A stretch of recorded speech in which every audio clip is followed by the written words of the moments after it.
Hey, it's me. Have you ever wondered why we buy things? Not just any old random things, but things that have been specifically designed to get us to buy them. What is it about these things that makes us part with our hard-earned cash? The answer, my friends, lies in the fascinating field of consumer psychology. In this video, we will unpack the psychological tricks and subconscious biases that influence our purchasing decisions. From anchoring to scarcity to social proof, we will discuss the concepts that drive our consumer behavior and reveal the secrets behind some of the most successful marketing campaigns in history. So sit back, relax, and prepare to be amazed at how easily we are manipulated into buying things. Let's start with the concept of anchoring. This is a cognitive bias that causes us to rely heavily on the first piece of information we see when making decisions. Next, we have scarcity. We humans have an innate fear of missing out, or FOMO for short. And marketers know this all too well. They will often create a sense of scarcity around their products by limiting the supply or setting deadlines to encourage us to buy before it's too late. For example, if you've ever seen an ad that says only 3 days left to get 50% off, then you have been a victim of scarcity marketing. This creates a sense of urgency.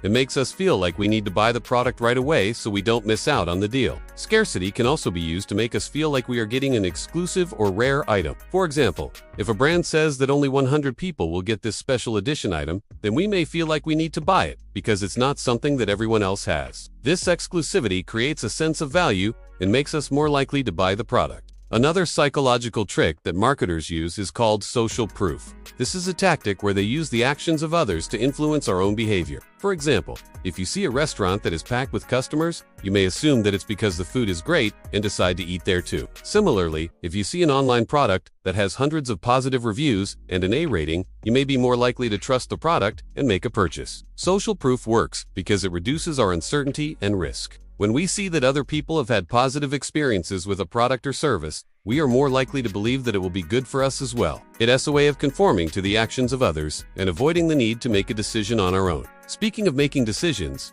have you ever thought about how you make decisions?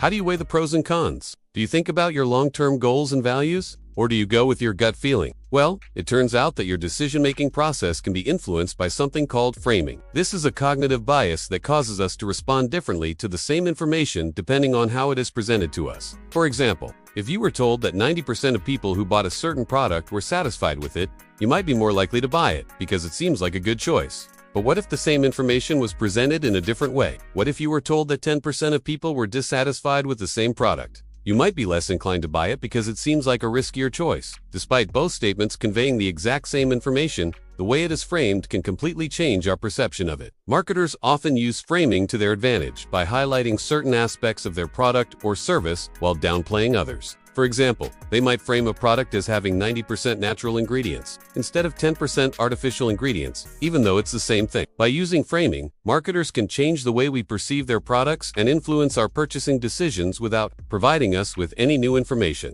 Have you ever noticed how some brands seem to stick in your mind no matter what? That's because these brands have created a strong emotional connection with their audience through storytelling. Storytelling is a powerful marketing tool that creates an emotional connection between the audience and the brand. When done correctly, storytelling can make us feel like we are part of a community and that the brand values are aligned with our own. For example, if a brand tells a story about how their product helps someone overcome a challenge, we might be more likely to buy it because we feel inspired and connected to the story. Storytelling can also help us understand complex information more for example, if a brand explains how their product works through a story, we might be more likely to buy it because we feel like we have a better understanding of the product.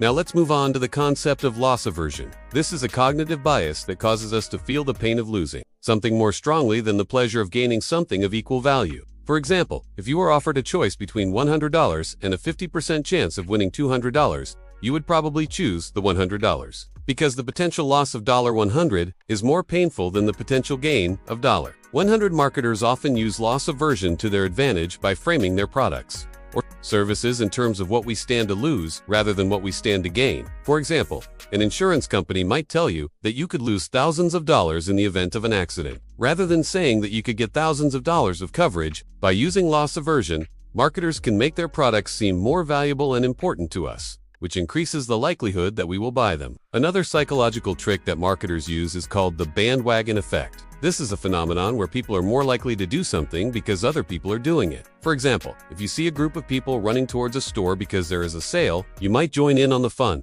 even if you didn't need anything from that store. The bandwagon effect happens because we are social creatures who look to others for guidance and inspiration. We want to be part of a group and don't want to be left out. Marketers use the bandwagon effect in their campaigns by highlighting the popularity of their products or services. For example, if a brand says that 1 million people have downloaded their app, you might be more likely to download it yourself because you do want to miss out on something that everyone else is doing.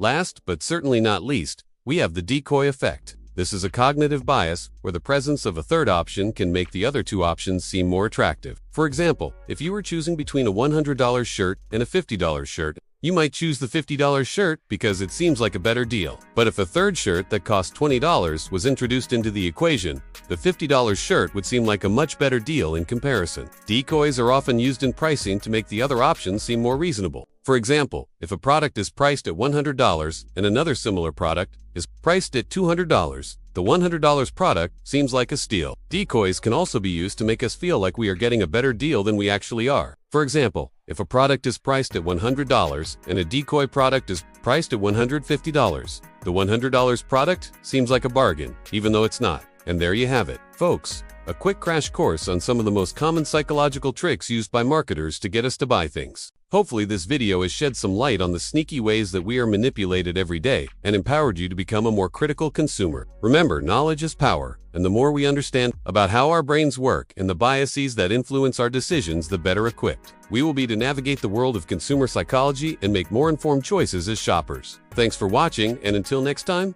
happy consumer sleuthing.